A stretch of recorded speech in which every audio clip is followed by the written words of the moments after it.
it was a couple of weeks. Haven't buried it yet. Yeah. It was a couple of weeks ago. Client, the thing, and it's I'm going to take responsibility for it. I had a client with a nut allergy who ordered. There was 8 of them. They had 3 courses, and then they had 2 options per course. And the 2 main courses they ordered with nuts, and it wasn't made very clear. And I arrived with a handmade butternut squash, mozzarella and pine nut ravioli, and another. It's basically like Gillantine's aubergines with like a spinach, ricotta, and pine nut filling. And she said, "You are aware of the nut allergy?" And I said, "No, it wasn't really."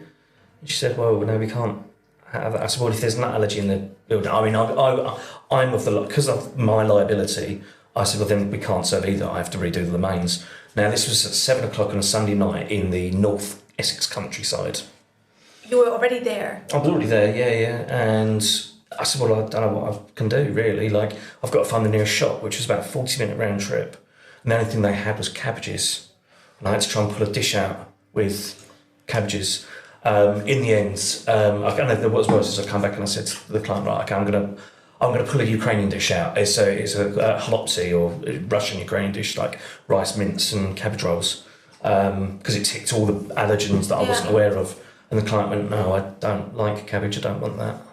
So in the end, I had to just piece together and things out of a cupboard and overcome it all. And I ended up cooking 4 different meals for mains out of the bits of ingredients that was in the house. And the client wasn't the most friendly, responsive for the troubles and pressure I was put under.